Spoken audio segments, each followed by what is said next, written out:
नमस्कार, बहुत स्वागत है आपका। मीन राशि जून 2025 मासिक राशिफल। ये महीना बहुत हद तक आपके लिए उत्तम रहेगा। हाँ, खर्चों पर थोड़ा कंट्रोल करना होगा। राहु महाराज पूरे महीने द्वादश भाव में रहेंगे, केतु छठे भाव में रहेंगे। अब राहु और केतु के मध्य आकर कुछ ग्रह परेशानियाँ भी देंगे, कार्यों में रुकावट लाएंगे, थोड़ा दबाव महसूस करेंगे। स्वास्थ्य आपका थोड़ा सा स्वास्थ्य का ध्यान रखना है। हालांकि साहस और पराक्रम बढ़ा रहेगा। मेहनत से सफलता है। शुक्र के दूसरे भाव में रहने से घर में सुख शांति खुशियाँ आएंगी। नौकरी करते हैं तो महीना विशेषकर बढ़िया रहेगा। हालांकि 9 जून को गुरु अस्त हो जाएंगे और कार्य क्षेत्र में थोड़ा मेहनत है, फिर सफलता। तो चलिए कार्य क्षेत्र की ही बात करते हैं। देखिए, दसम भाव के स्वामी बृहस्पति महाराज पूरे महीने चतुर्थ भाव में बैठकर दसम भाव को देखेंगे। आपको नौकरी की स्थिति आपके लिए बढ़िया रहेगी। मेहनत, सूझबूझ, ईमानदारी से कार्य क्षेत्र में नाम कमाएंगे। बृहस्पति महाराज अस्त अवस्था में आएंगे 9 तारीख को, तब कार्य क्षमता पर थोड़ा असर डालेंगे। अब देखिए, बिना किसी समस्या से अपने काम जारी रखें, ध्यान दें। 15 जून को सूर्य चौथे भाव में आएंगे। आपका साहस पराक्रम बढ़ेगा। हर कार्य को अंजाम तक पहुंचाने का प्रयास करेंगे और सफलता मिलेगी। सरकारी नौकरी करते हैं तो विशेष लाभ होगा। छठे भाव में केतु रहना कार्य क्षेत्र में हल्की फुल्की समस्याएं देगा। अब देखिए, व्यवसायी भाइयों के लिए खासकर यात्राओं से लाभ होगा। शनि महाराज की दृष्टि सप्तम दसम दोनों ही भावों पर होने से व्यापार और नौकरी दोनों ही जगह मेहनत ज़्यादा करवाएगा। आर्थिक स्थिति में थोड़ी बहुत उतार चढ़ाव है। शुरुआत में मंगल महाराज की दृष्टि एकादश भाव पर रहेगी तो इनकम बढ़ेगा।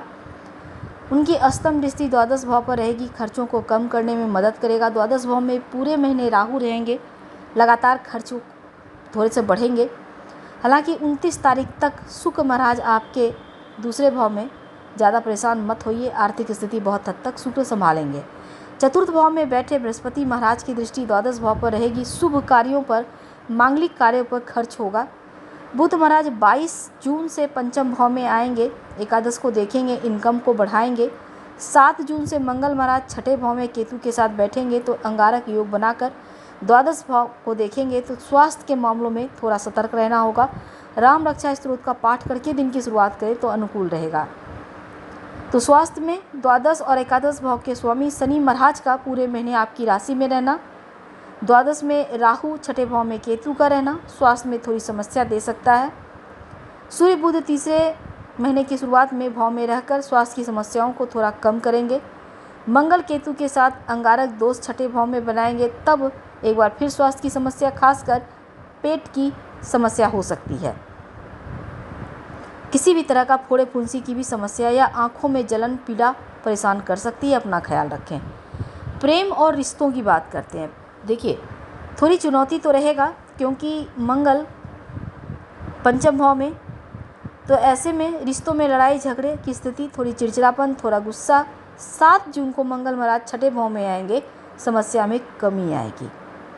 एक दूसरे की भावनाओं को रिस्पेक्ट करेंगे, कद्र करेंगे, समय देंगे, अच्छा रहेगा। और 6 जून से बृहस्पति महाराज के साथ चतुर्थ भाव में, 22 जून से पंचम भाव में बुध का प्रवेश करना पारिवारिक संबंधों में जो तनाव था उसको कम करेगा, रिश्तों में सुधार होगा, वैवाहिक संबंधों के लिए अनुकूल रहेगा। पारिवारिक जीवन की बात करें, चतुर्थ भाव के स्वामी बुध महाराज महीने की शुरुआत में तीसरे भाव में सूर्य के साथ रहेंगे, बुधादित्य योग बनाएंगे। तो आपके लिए बृहस्पति महाराज परिवार के बुजुर्गों की इज्जत बढ़ेगी या करेंगे भी आप। तो जून के महीने में घर परिवार में कोई खुशियाँ आएंगी, नया मेहमान आ सकता है। दूसरे भाव के स्वामी मंगल महाराज महीने की शुरुआत में नीच राशि कर्क पंचम भाव में और 7 जून से छठे भाव में प्रवेश करना। कुटुंब के मामलों में, संपत्ति के मामलों में विवाद पर ध्यान रखें। धन्यवाद।